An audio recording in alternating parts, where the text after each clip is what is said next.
Welcome to our webinar today. Isn't it time to monetize your library? We could also probably call this, isn't it time to automate your media supply chain? My name is Curtis Staples. I'm with Cinnafilm. Let me introduce our panel to you, get us started. We have Emmanuel Pan. He's Hi, the everyone. Business Development Manager with Embrace. His associate, Anand Jahagadar, who's a Solutions Architect with Embrace. We also have MC Patel, founder and CEO of Emotion Systems. Hi, guys. Faridun Khazravi, Chief Business Development Officer with Venera Technologies. Hello. And Don Jackson, VP Products and Services with Cinnafilm. And got things popping up on my screen. I need to get them out of the way. I said good morning. I should have said good morning, good afternoon, good evening, and what are you still doing awake? That's probably how I should have begun this. Our four companies have been comparing notes over the last few years of various things that we're up to. We all find ourselves positioned in the core of many media supply chains around the world. And one of the prevailing things that we often hear from customers and other folks that we speak to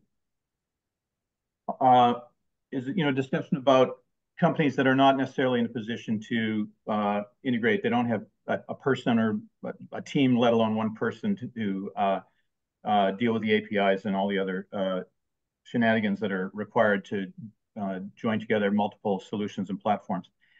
And we thought, well, isn't it time that we took some responsibility for that? And that's what we've done with our four companies. And we'll get into what this scenario looks like here. I don't know, Nan, if you can slide to the next or head to the next slide, and just identify quickly before I hand off what it is that we all specialize in. Embrace is an orchestration and more than that solution. Venera have under the general umbrella of quality control, but much more refined and detailed than that. And then we have Cinnafilm and Emotion representing video and audio transformation, which could be anything from restoration, up converting, down converting, side converting, run length adjustment, all those kinds of things that these gentlemen will speak about. Anyway, let's get one final note. The timing today, we're going to shoot for about 35 minutes. Then we'll go into Q&A till about 45, unless there are more questions, in which case we will continue to answer questions until we run out of questions or we run out of time at the top of the hour. Any questions that don't get answered, we will follow up with those people who ask those questions after the fact. Anyway, to get us started, let me hand off to Emmanuel. Over to you, Emmanuel. Hey, thank you, Curtis. Well, welcome, everyone. I'm Emmanuel Pan, Business Development Manager at Embrace, and I'm delighted to be with you all. So let me give you a little bit of an introduction and a little bit of context about this webinar today. Definitely, we see a fast-changing media landscape where content owners need to expand the source of their revenue. Obviously, monetizing media libraries has always been a primary source of revenue. And content owners today are evolving in a more complex environment. It's especially complex on the distribution side because you have a world today combining SVOD, AVOD, direct-to-consumer platforms, fast models, and traditional linear models, etc. So that new reality brings basically three things to be able to perform. Number one, it's all about audience engagement. And to have great audience engagement, you need excellence in your technical content preparation, both for audio and video assets. Content owners need to reach broader audiences by enhancing the viewer experience and loyalty. That is the primary point. Second aspect is you need to adapt to consumption trends. Consumer preferences shift towards digital and on-demand content, And content owners have to comply to new platform constraints to monetize their content through these new channels and platforms to make sure that the content remains accessible and relevant. And obviously, you also need, in a world where we see a shift in the volume of production, you need to take the opportunity to maximize the value of your libraries, and you need to diversify your income sources by reducing dependency on a single revenue stream. So all this means today that we live in a world where you need to be ready and prepared for global expansion. Expanding content distribution to international markets, often with localized content and language options to tap into new audiences and revenue opportunities. In that context, at Embrace and with the group here, we picture a new reality that customers are facing. Number one, we see archives that are increasingly larger with new types of media. And number two, international distribution leads to very complex mandatory localization workflows. So to maximize the value of your content, priority goes today into efficiency in workflows and technical operations. Last week, I was talking to a customer. They have 150 VOD channels, more than 300,000 assets, and over 50 different types of devices to support. So from a single verified source, and we'll talk about verification with Ferriton in a minute, from a single verified source, you now have to generate dozens of versions with multiple codecs to support all the different distribution points. So practically, how do you approach this? Number one, automation with your processes. You need to automate. Number two, you need agility and scale because and agility and scale in across everything, basically, end-to-end, production, content prep, delivery workflows.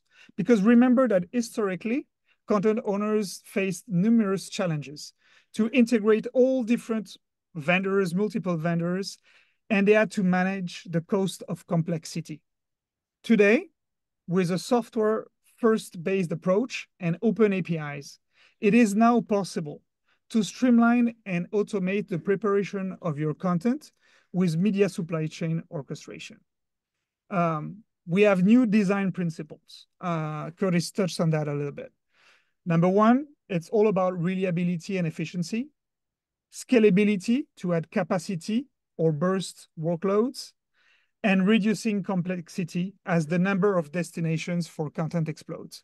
So what we're showcasing today is a unified solution where Embrace simplifies the integration of essential media supply chain components, the one that you have in your slide here, reducing the burden on media companies to engineer complex systems independently. Embrace pulsates, orchestrates, and manages workflows, ensuring efficient job management and task distribution within media operations for better efficiency and collaboration. Now, let's jump into the details with validation and verification with Ferriton. Ferriton? Thank you, Manuel. Good morning, good afternoon, good evening. I'm Ferriton Khosravi with Venera Technologies, Chief Business Development Officer. So Venera is in the business of quality control, QC. And as Emmanuel mentioned, one of the areas that really is interesting to us is the fact that volume of content, as Emmanuel mentioned, is continuing to grow. There's large libraries of content that's being prepared for monetization. There's value and there's high demand for that content. And as Emmanuel also mentioned, localization is a big factor in proliferation of content. No longer US created content alone, but worldwide content is being dubbed and subbed and prepared and delivered and consumed everywhere on many, many platforms. So there's continuous need for automated QC for this massive amount of content. So whether a content owner has thousands of files, hundreds of files, or maybe a few files, they need to go through this process of to QC the content, not only for a technical QC to make sure audio, video, and captions are okay, but also make sure to verify that the content is ready for the platform for which they're delivering and meeting the specs for that platform.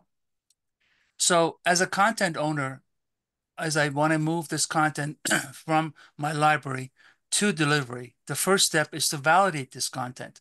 Is my content any good? Is it okay? Does it have audio? Is it have the right number of channels of audio? Is it mute in certain sections, or is it have the proper loudness?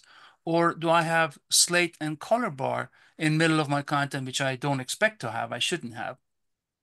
Or is it the right frame rate? Is it the right resolution? Is it SDR versus HDR? All these are the things that the content owner will need to validate before they move to the next step.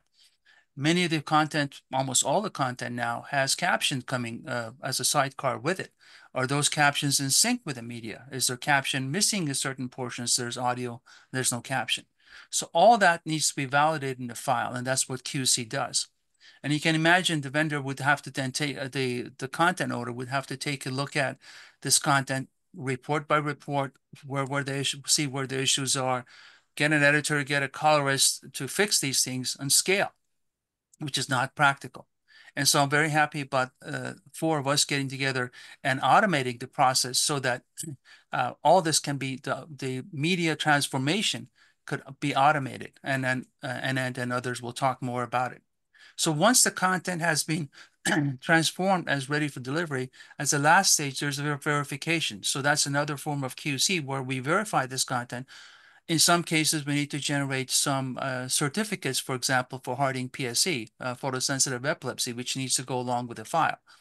Or do compliant QC. This content is going around the world. In some countries, we need to verify, is there smoking in there? Is there violence, drinking, foul language? At least mark them so that as the content is delivered, they know what things to look for.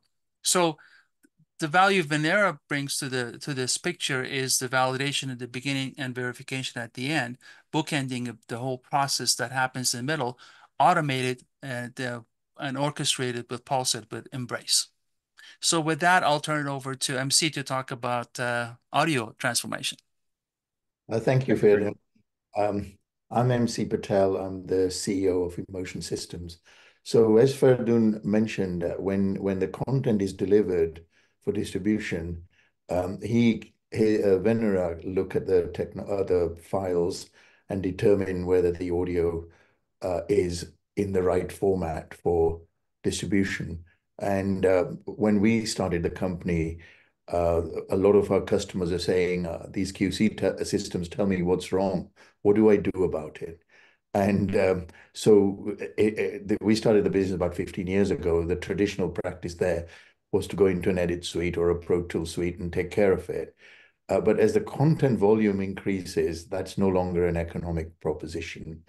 And we started our business really looking to meet loudness compliance. About 15 years ago, the audio industry was turned upside down because we went from peak-based measurement that everyone understood to loudness measurement, which is the average audio level in a program. So there wasn't an obvious way to fix it unless you were a trained audio operator. So my company, we developed some algorithms to measure the audio and fix it so that we were compliant. And at that time, we took care to make sure that the algorithms that we chose didn't modify the creative intent. So we were very careful in our choice of algorithms to do that. And then over the period of time, we were asked by the customers to automate the process so that high volumes can be handled. And also, when people realized we could take audio out of a media file, do something with it and put it back, they said, hey, if you can do loudness, can you do track mapping? Can you do Dolby encoding, decoding? And so we built a library of tools and created a UI to allow you to essentially create workflows and execute them. And that's really what our business does. So as the file comes in, if it fails to meet the audio requirement that you need to deliver to, we execute a workflow to take care of it. And we work with Embrace, which specifies the workflow based on the information that Venera has given us, and then process the audio accordingly. So having spoken about the audio, I'm going to hand over to Dom to talk about the video transformation. Thanks, MC. Thank you, MC. Yeah, so, you know, much as MC and emotion will fix up the audio and make it right for whatever your delivery spec is, generally speaking, if you're monetizing archive content, if you're selling archive content, there's going to be a number of things that you're going to need to do to the video, and that's really where Cinnafilm come in with the Pixel Strings platform. That could be as simple as a file format conversion, but particularly for older content, we would probably also be looking at some level of noise removal. If content's being delivered OTT, then it's going to probably need to be progressive, and most old SD content will be interlaced. We may also need to, or frequently will, if it's standard definition content, we'll need to up-res from standard def to HD or even UHD these days. And potentially also there may be some need for frame rate conversions. You know, different countries use different frame rate standards, and so your delivery spec may require different frame rates, which is kind of where Cinnafilm grew up historically in that frame rate conversion, motion compensated frame rate conversion world. I think a couple of more general comments around this. You know, we're talking primarily about monetizing older and archive content, and just to echo some of the thoughts from Emmanuel earlier, you know, it is very clear now that we have reached the peak of spending on new content, at least for the foreseeable future. You know, 3 or 4 years ago, the amounts that were being spent on new content were ridiculously huge, and now they're dropping very, very significantly as the particularly the big streamers realize that it's simply not a sustainable business model. But you still need content, so this is the time when some of that older content particularly is really going to come into its own. There's a lot of very well-loved content that people love to watch frequently again and again and again, and making that available over all these different delivery channels that Emmanuel referred to, and in these different territories, as Feridun said, is hugely important. And I think this concept that we're talking about today with small vendors, each of whom are highly expert in what they do, with these very streamlined automation tools, provides, again, a very cost-effective and highly optimized way of addressing these content transformation problems and requirements that frankly change day to day. So you can't do yesterday or do tomorrow what you were doing yesterday. It's a dynamic process as you bring on new endpoints and sell to new customers. And I think over now to Curtis. Yeah, Dom, thank you. I think this is obvious, but it's just to state it, we're going to be heading into a demo section here, but a vast majority of what we're dealing with nowadays, or a fact that we're dealing with nowadays, is, and one of our teams said this yesterday, I think it was MC, that the truth of the matter is that the content that we're dealing with, in most cases, was not produced for the platform that it must be delivered to today. And that is a single sentence that describes one of the key challenges facing everybody that's involved in this industry. Emmanuel, did you have any other points you want to make before we hand off to Anand? No, I'm good. I think we can move forward with a clear illustration. It's obviously a simple illustration, but MC, maybe you want to add something before we jump in. Yeah, I think Dom raised a point about small manufacturers. I think one thing that I'd like to point out is all of us have chosen to specialize in a specific subject. or task, and we have worked very hard to be the best at it or very good at it. Yeah. And what this allows you to do is, I think that there's an expression that they're using called microservices. We provide those microservices, and what we're demonstrating here is the ability to string a set of microservices very efficiently and quickly without a lot of expertise to take care of it. And the second point I wanted to make is the one about the archive. If there was really good content that was created a few years ago, the chances are it was for a TV station, for a series.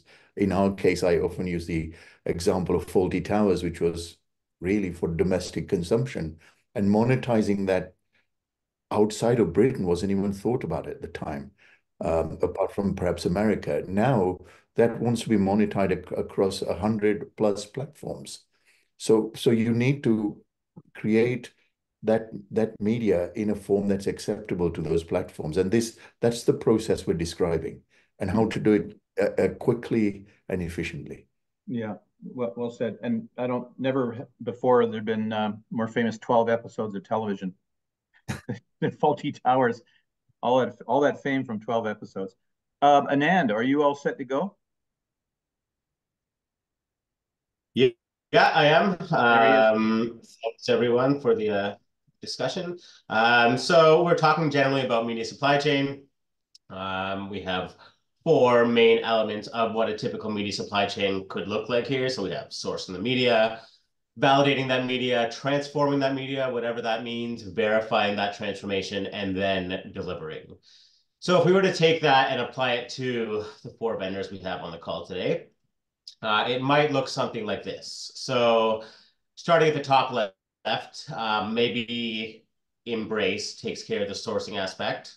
And then next we have a analysis/verification by Venera that could be done using either the Quasar or the Pulsar product.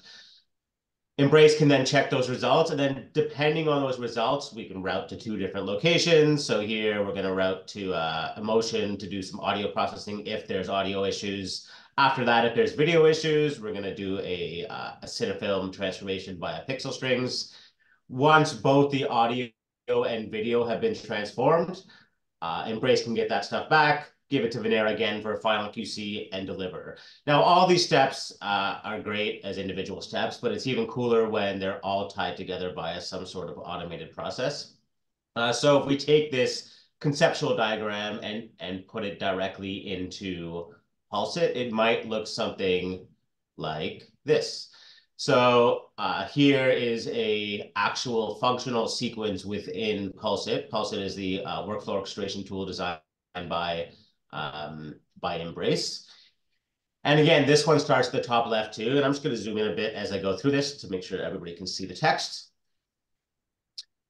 And so starting at the top left, the first box you see here, or task as we refer to it, is select media. So here we're giving the user the option to browse some sort of storage, whether it's S3 storage or local storage or other cloud storage, and pick a source media file to present to this workflow. That's one way to do it. You can also automate that, obviously, if you want a totally seamless process.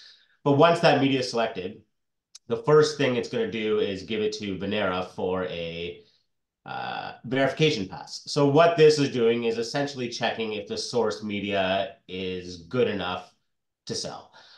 So we don't care about the final output delivery specs here. All we care about are things like macro blocking and color levels and general quality of the source media. The other few things it's going to check are to see whether or not it matches some of the basic output specs required by the client.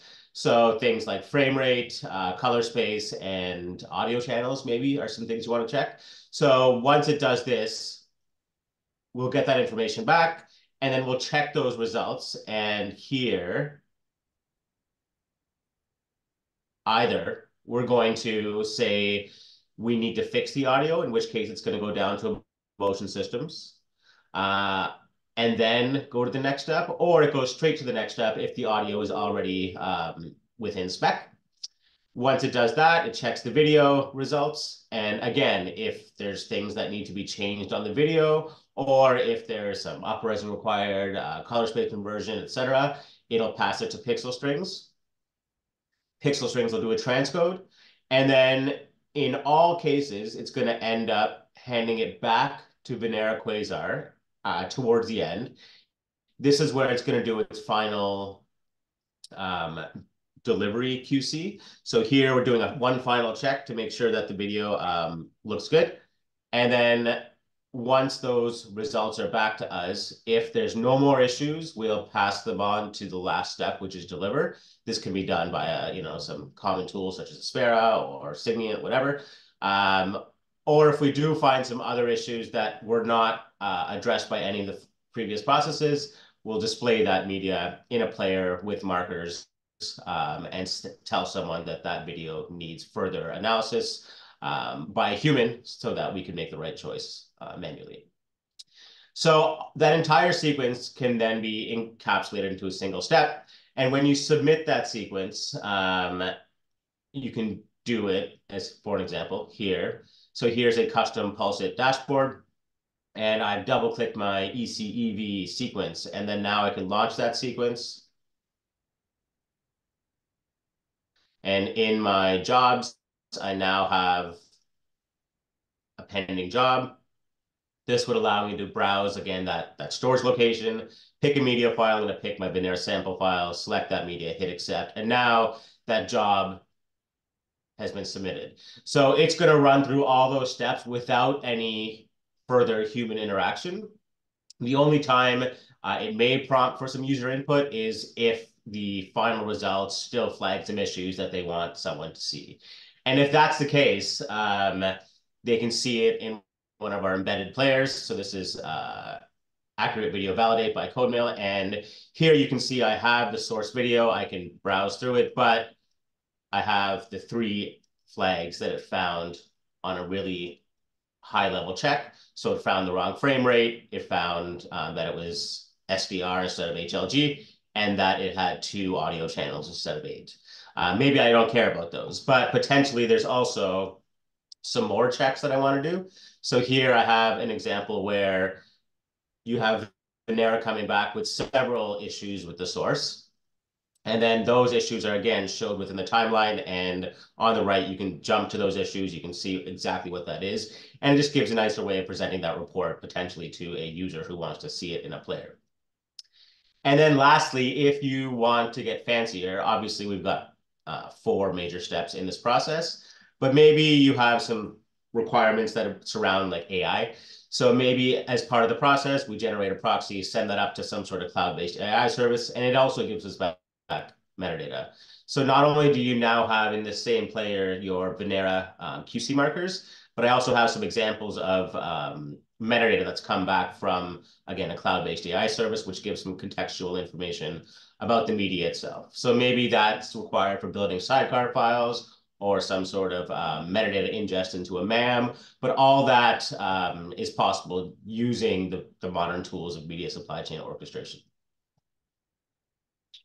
I think that's it for the demo. I'm going to hand it back to Curtis for some more comments. Yeah, thanks, Anand. I think we're doing well for time, so we'll hop into questions. They're coming in fast and furious.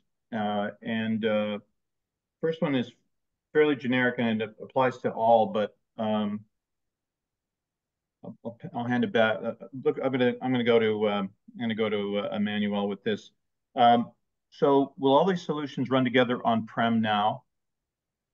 And when that's working, when I'm ready to migrate to the cloud, can I migrate to the cloud later? Which may take a while. So can it also run in a hybrid way during that migration process, which could take a long time in the real world? Manuel, what are your thoughts on that? Well, I think that this is really a specificity for all our solutions here. They can work on-prem, they work in the cloud, they can work in hybrid way.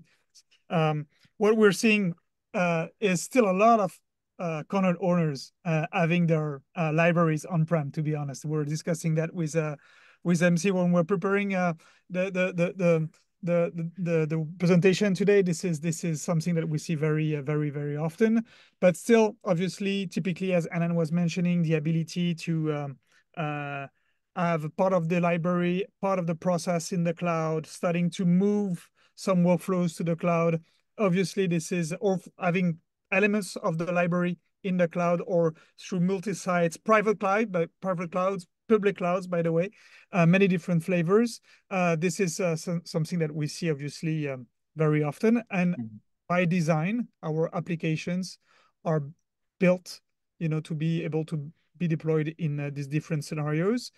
Typically regarding the orchestration, it's really something that's where we help, by shifting workloads between those different infrastructure environments, because obviously now you have multiple sites, multiple operations, different stakeholders involved into those different processes, because obviously you automate, but you also have still some stakeholders in the organization looking and doing all the supervision. And depending on how they move, depending on the business models also as well, and how fast you want to move and distribute your content, and how you distribute, and who will be your final distribution points, you might want to be able to have a lot of agility. And this is what we offer. And so the short answer is yes. And most importantly, that also gives the ability for our customers, all of us, all our customers, to have sovereignty regarding their data. They can really decide where they want to put their content and deploy the workflows around it, and not the other way around. Yeah, I can steal a line from Dom. Dom is always saying to people, and in case of all of us, all the systems are built that you can put the solution where the content is stored. If all the content's in the cloud, put in the cloud. And that does not mean it has to be SaaS. It means it can be your infrastructure that you've contracted in AWS or elsewhere. Or you can run it on workstations under desks, or you can run it in a data center across town or down the hall. Craig has does anybody else have any more comments to add? Yes, MC, your microphone, please. No, your mic. I'm telling the sound guy to turn on his mic. There he is. So the thing that Emmanuel mentioned is, if your media is on-prem, it makes sense to process it on-prem. If it's in the cloud, it makes sense to process it in the cloud. I would say in the last 4 years, there's been a lot of excitement about the cloud and a desire for a lot of people to move to it, or at least pressure, I would say, rather than desire.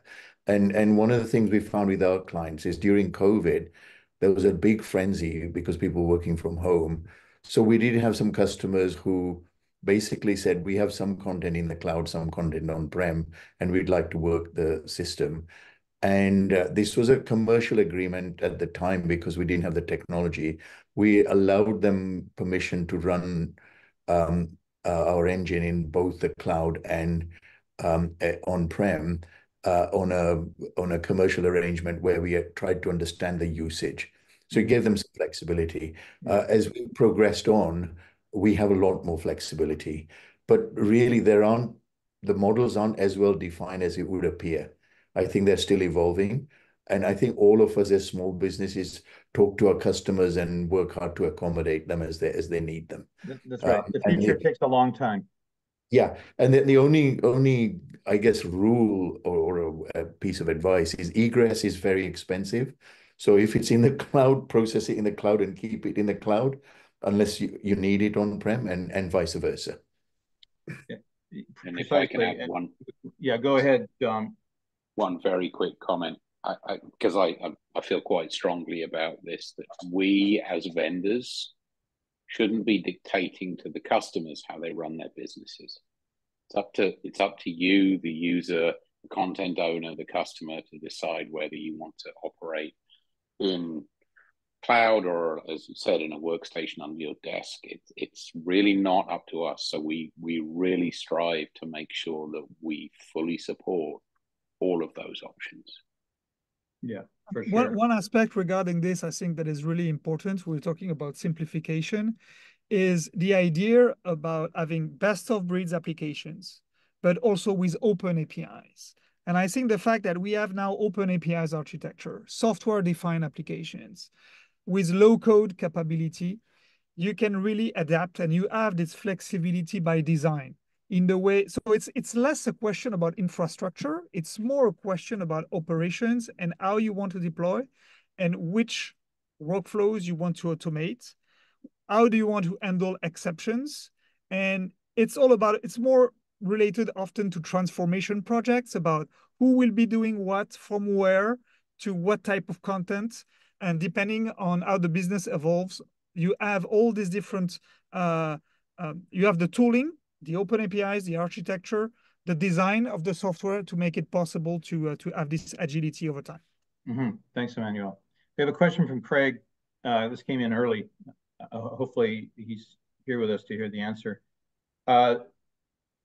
Craig's question, there's no standardization, so to speak. So when you validate, this Faridun, this is primarily for you. Are you validating against a certain spec? Are you looking at what is somebody's going to need to end up with, or to a generic spec that a vendor can then transcode and spec down the line? Or are you validating against a spec that has market share, like Apple's expectations or Netflix's? Now, that's on the validation part.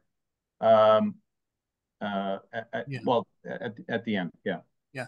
So it's actually, it could be a mixture of all of those. So in some cases, it is very vendor specific. Netflix has a very specific set of requirements that may be different from Amazon Prime Video or some other platforms. So the validation that you do, particularly at the very end before you deliver, is, do I have the right spec for that particular platform? At the same time, there are other things that you would want to check regardless. As I mentioned before, do I have a media offline sitting right in the middle of my content? Do I have mute? My audio is missing somewhere in there for 2 minutes. There's no audio.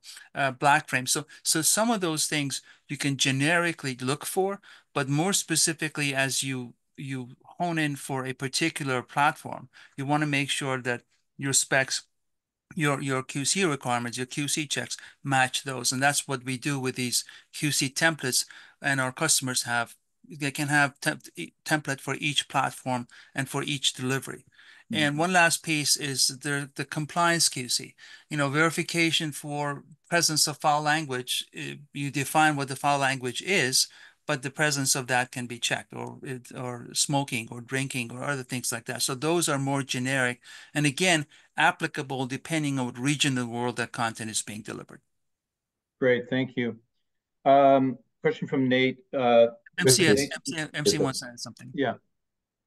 I say the same thing. I think the spec may not be specific, but depends on the sort of company you are. If you are, for example, just a broadcaster, all you're really saying, does the content, apart from missing elements, as Faridun has pointed out, if the content is ready to go and doesn't need any correction or so on, is it meet the loudness spec? Does it meet a certain other spec? If you're somebody who needs to distribute to 20 different companies or platforms, then you have to make it work for 20 different specifications. So one of the things we see, for example, is a station may only want stereo, may only want 5.1 or both, or they may want Dolby encoding. So that's what this process allows you to do, is to say, for this client, I create this version. And it may not involve any of the other checks, although those other checks are also required. But there's two sides of it. And what Venera does a good job of is identifying some of the areas where there's content-related sensitivities, as you pointed out, for censorship reasons.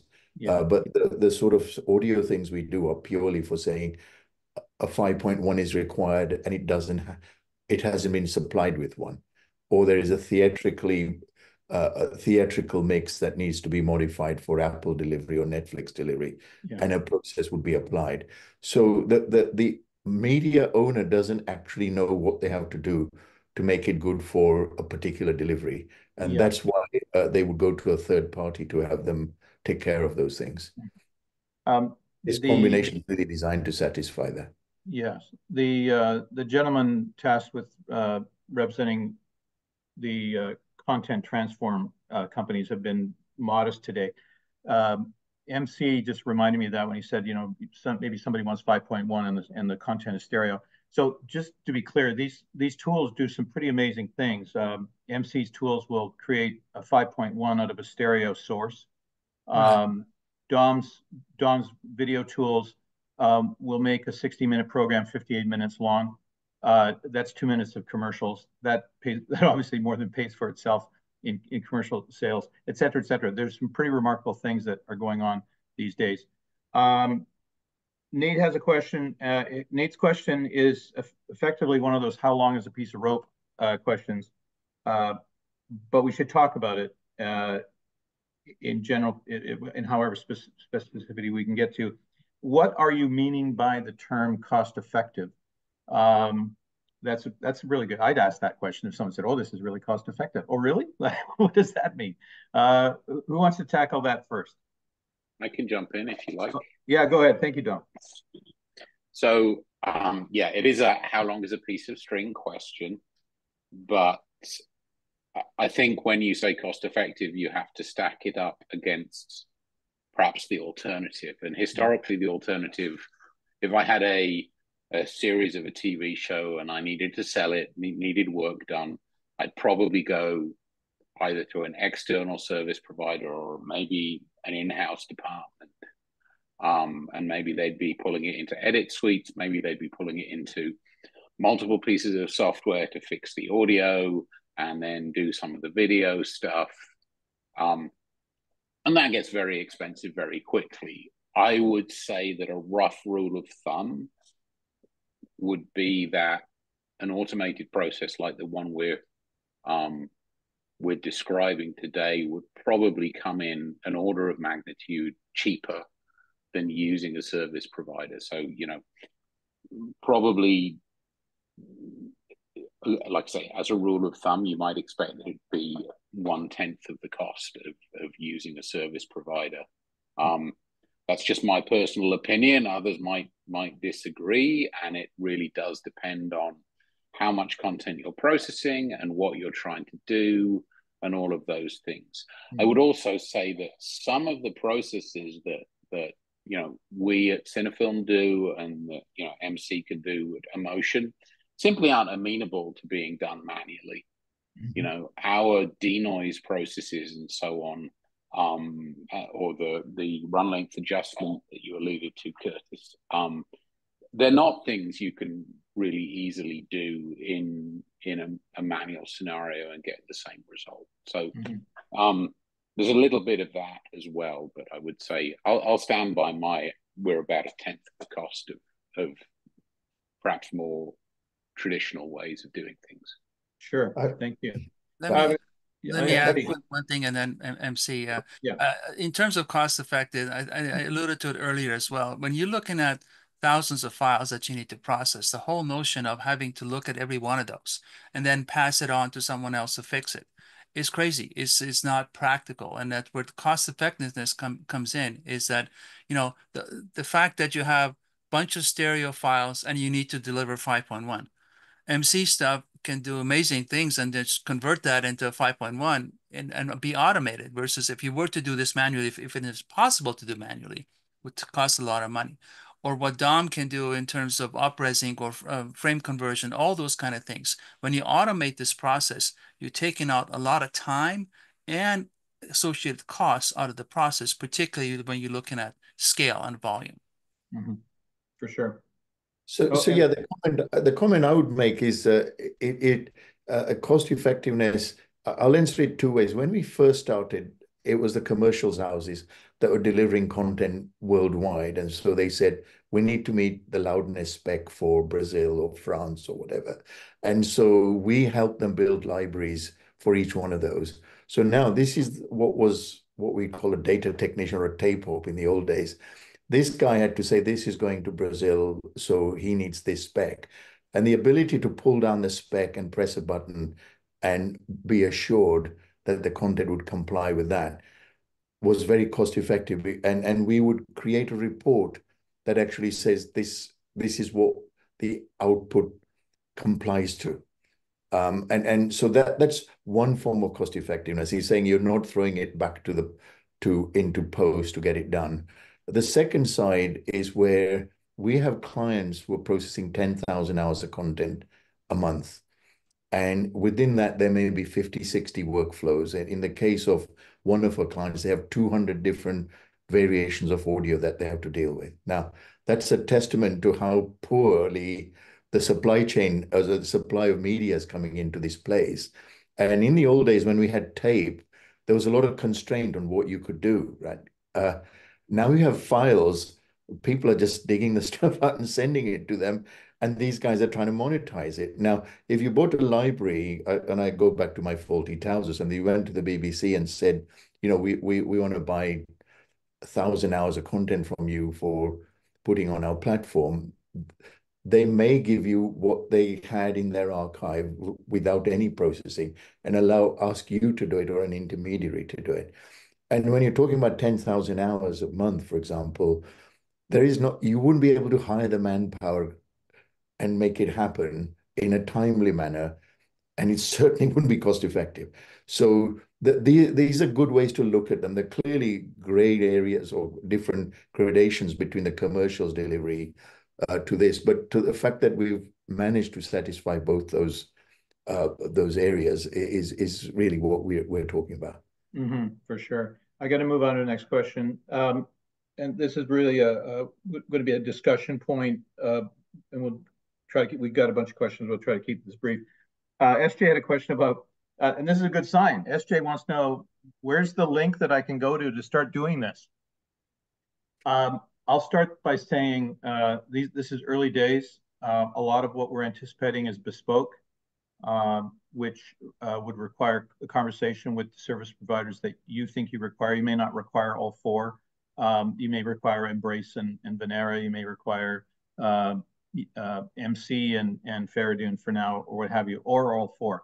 But currently, it's a bespoke conversation. We'll see how things go. It inevitably, you know, if we all think big thoughts, there will be a web link where the magic, you know, the miracle can occur. Does anybody have any comments about that, Emmanuel? Maybe one comment also in regard to cost effectiveness. We don't have a link to click on, but the thing is, I'm going back to the simplicity of integrating those different components together, and I think this is also something that we were discussing with MC when we were preparing the topic about this webinar. Is in the past you add a gigantic lead time to be able to integrate and pull all this together. It was all manual. Then we had the software where individually we had to go, but we didn't have the throughput. If you wanted to have the throughput, you needed automation, and you need fully bespoke automation that you had to maintain, engineering time, lead time, system integration time. This is going away. This is also a key message that we wanna say, is that lead time now to integrate and configure has also reduced a lot over time.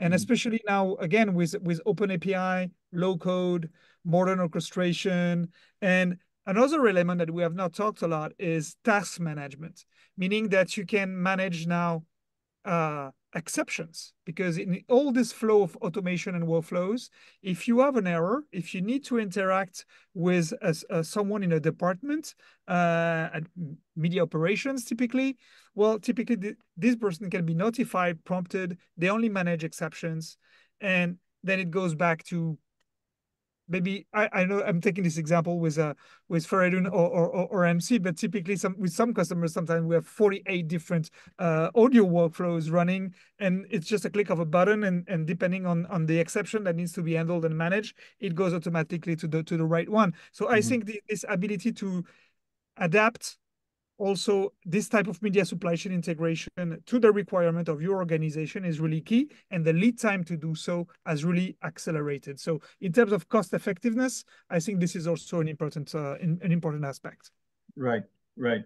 Thank you, Emmanuel. I want to throw something over to Anand.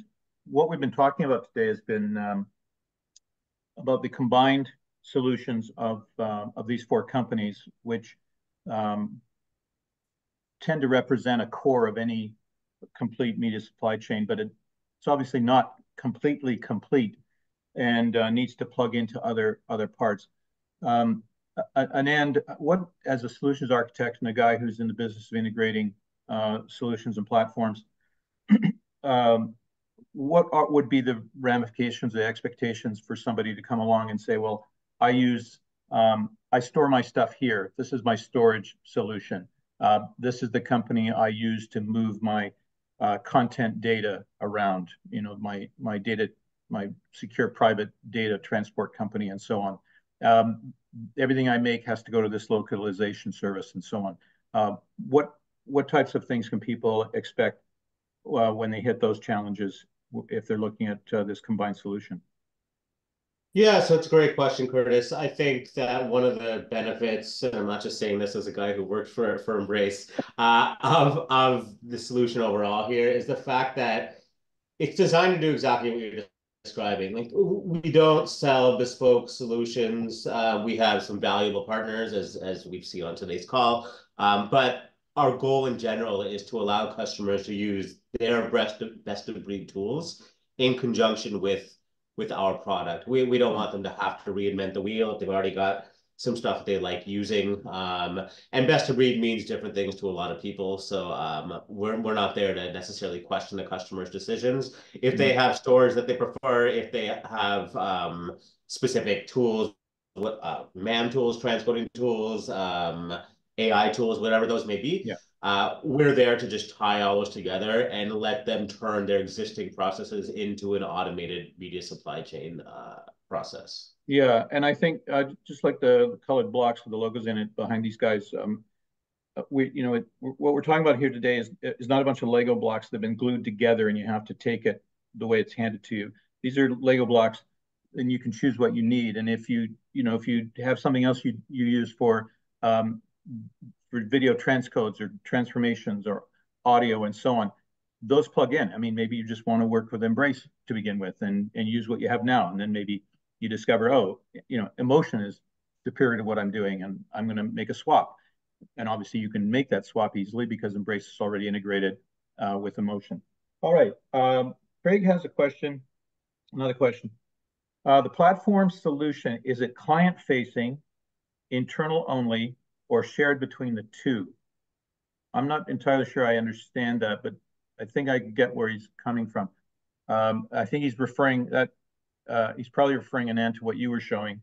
Yeah, I think that's probably right. And Craig, to answer the question really easily, it's kind of whatever you want.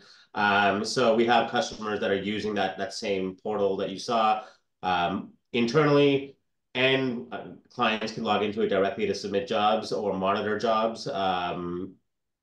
And each dashboard, since it's fully customizable, can be locked down. So if you want client versions where they don't really have permission to change stuff, you can do that. If you want internal admin versions, you can do that. So again, the world is kind of your oyster. We just let you customize as much as you want. Okay, and Craig is right on the ball. He's responding in real time, Anand. He would like to know if there's real-time KPIs that are going to populate infographics and give him eye candy on the screen. Yeah, there are. And I think all of our products offer that. The cool part is because Embrace, in this example, is acting as the glue between the different products you saw here today, it can gather all the valuable information provided by Pixel Strings, Venera QC reports, and the emotion systems process, and then present that within its own dashboards or export the logs automatically to populate something like Grafana. Yeah, very cool. One more question, probably our last question. The question from Navin. What is the best way to convince content? Here we go. What is the best way to convince content owners to keep their data on the cloud for further processing in terms of this automated workflow that's been shown, as well as to achieve more monetization of their content? And what are some various ways to monetize content? But basically, let's go back to the beginning. how do you get content owners to put everything on the cloud and keep it there? Let me start my piece of it. I think some of the hesitation about the use of cloud in the past has been that the same set of tools didn't exist on cloud as it did on-prem. And so that caused some issues. But however, I think MC mentioned it before, and Dom also mentioned, if there are a lot of workflows that have already kind of moved to the cloud. If your content is in the cloud, there are tools. MC stuff works in the cloud. Dom stuff works in the cloud. Embrace, Pulsit works in the cloud and on-prem. And our stuff, of course, works in the cloud on-prem. So if your content is in the cloud, there's really no reason to have to bring it back down to do anything with it, egress charges and so on. You can keep it all in the cloud. And then the flexibility. We were talking to a customer last week that they're insisting, because they're receiving the stuff in the cloud, they're delivering all of the world. They're not going to bring it down to edit it. They're not going to do anything on-prem. They just want to keep it in the cloud and do so. And so my response is, if your content is there already, there are plenty of tools, including 4 of ours, that can do everything in the cloud and help you deliver. But if your content is on-prem, you want to continue there, you can do that as well. But if you're up there, there's no reason to have it to bring it down. You bet. MC, yes, sir. I just wanted to add to that. That it simply is 2 aspects of this. If you want to convince a content owner to keep the content in the cloud, we have a couple of customers who we work with who started off with their client saying, we have a library, we want to deliver it to, in this instance, it was to Pluto. And then they realized that the supplier took all that pain away from them. And then they said, we don't want to do this every time we want to monetize it with another platform. So they then actually encouraged the actual supplier to say, if you keep our content in the cloud, and then when we want to just have you deliver it to XYZ, then you can do it. And the way to answer the question is, if you win the trust of that client, that Yes. A, you have the ability to deliver it, and B, you will look after their content because it's of value that you want, then those things are possible. And as Ferdinand said, all the tools are now available in the cloud for whatever transformations required. Yeah. And the experience is transparent. I mean, you don't know where the stuff is, and you don't know what you're doing. You don't know that you're talking to a computer in Portland, Oregon, or Frankfurt. Yeah. And there is one also very simple aspect is it's all about auto scaling. You scale up and down, and when you don't use it, you shut it down. When you need it, you open it. So depending also on the magnitude of content that you need to process, sometimes you will have peaks, and you need to deliver that in a very short period of time because your customer is requiring it. So in that case, you need to auto scale and scale up, and you have all the scalability of the cloud to be able to do so. And in some other cases, you need to cool things down and have just your operations at a minimum level. So that's this elasticity. I think it's a basic to say that about the cloud, but it's a reality for our customers, and especially Canada ones. Yeah, and it's a real mind bender. It's obvious when it's described and people think about it, they go, of course, but until you almost make some spreadsheets and do some drawings and realize what the implication is. If you're a facility, it's as though at 9 a.m. I have one facility. At noon, I'm running 10 facilities. And at 3 o'clock, I'm back to one, and then at 5, I go home. I had a customer once that we were talking about this topic, and they were comparing it to their experience of using a famous piece of hardware in Iraq to convert a movie. It was 90 minutes long, and this device would take 9 minutes to convert it. How long will a software solution take? I did a calculation on the AWS instance that we run on, and I said, looks like it's going to take 75 to 80 minutes. And he said, okay, how long will it take me to do 10 movies? And I said, 75 to 80 minutes. And that's when the light went on. So we're at 9:59, gentlemen. I think we've covered all of the questions. Craig, when we followed up with that, that's great. I want to thank everybody who attended. Thank you so much for joining us from wherever you are in the world. Gentlemen, I want to thank all of you for being here at various times in your your locales. MC and Emmanuel, time for dinner. And everybody else, thanks so much. We'll see you. We'll see you again.